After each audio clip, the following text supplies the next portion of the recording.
Je vais maintenant passer la parole à Michel Mandel pour présenter Jean-Jacques Speyer.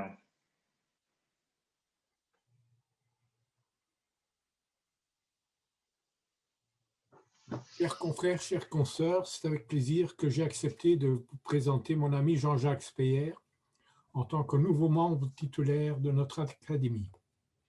D'une part parce que je connais Jean-Jacques depuis plus de 50 ans. En effet, nous avons fréquenté les mêmes bancs lorsque nous suivions les cours de pilote de ligne fin des années 60. Et par ailleurs parce que j'ai une grande admiration pour la façon dont il a géré son parcours professionnel avec comme grand fil rouge la sécurité aérienne.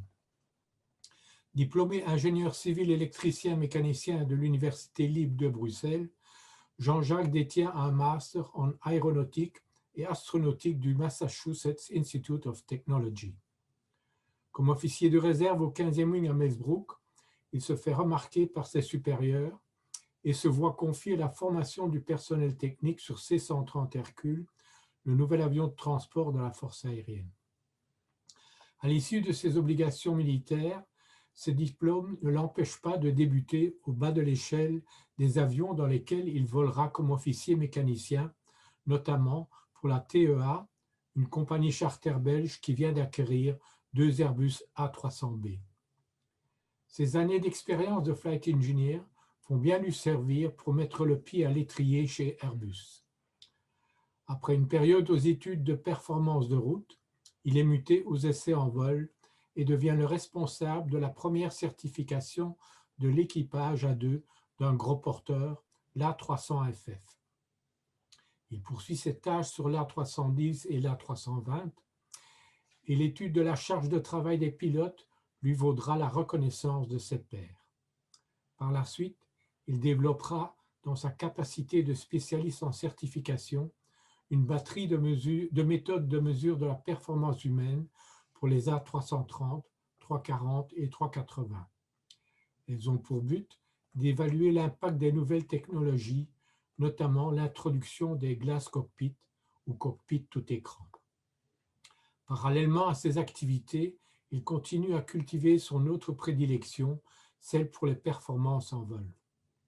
En coopération avec l'Université Descartes, il est aussi la cheville ouvrière d'un programme visant à la mise au point d'un système de gestion du risque de fatigue pour le personnel navigant auprès de plusieurs compagnies aériennes. Jean-Jacques prend sa retraite fin 2009 après une carrière largement consacrée à Airbus. Depuis, son activité principale est celle de professeur en matière de spécification et de certification avion dans différentes universités belges. Auteur de nombreux articles, Jean-Jacques obtient le Wright Brother Award de la Society of Automotive Engineers aux États-Unis en 1982 et en 1986 le Grand Prix de l'aéronautique et de l'espace des mains de feu Jean Turcat. À la section 5, nous sommes persuadés que Jean-Jacques pourra apporter l'expérience de toute une carrière aéronautique dédiée à l'amélioration des systèmes et procédures avec comme objectif la prévention des accidents et la sécurité aérienne en général. Je vous remercie pour votre attention. Merci. Jean-Jacques Speyer. Oui, vous m'entendez? Oui. Merci. Monsieur le Président, chers consoeurs, chers confrères, chers amis, je remercie mon ami Michel Mandel de ses bienveillantes paroles pour me présenter en tant que nouveau membre titulaire. Je connais en effet le Mich de longue date, et ce, depuis qu'il était pilote de chasse sur Mirage, toujours si méticuleux, amène, intransigeant, charismatique. Ma gratitude va également pour ma maison mère Airbus, qui me mit en selle pour m'amener à tisser une petite histoire des facteurs humains. Ce fut ma bonne étoile. Comme le dit Michel, il m'incombait de comparer les apports du glass cockpit au poste conventionnel de l'époque, afin d'évaluer l'impact des nouvelles technologies et de l'automatisation sur la charge de travail et sur la performance humaine. Et sans Présagé des résultats de ces analyses, force était de constater que les concepteurs de nos postes de pilotage, le BE et ses ingénieurs, avec les pilotes d'essai, étaient de sacrés orfèvres en matière de facteurs humains, à l'instar de M. Jourdain qui faisait de la prose sans le savoir. Mais ce vocable abscon venu d'outre-Atlantique avait de quoi faire grincer les dents de certains, tant il recelait des termes apparemment obscurs.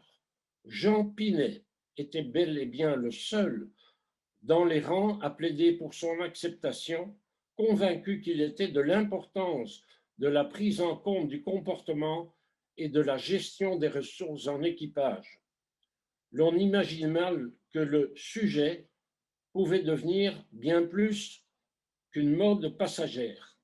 La majorité des accidents avaient beau être liés aux facteurs humains, l'engouement pour la prise en compte des sciences dites molles n'enthousiasmait guère.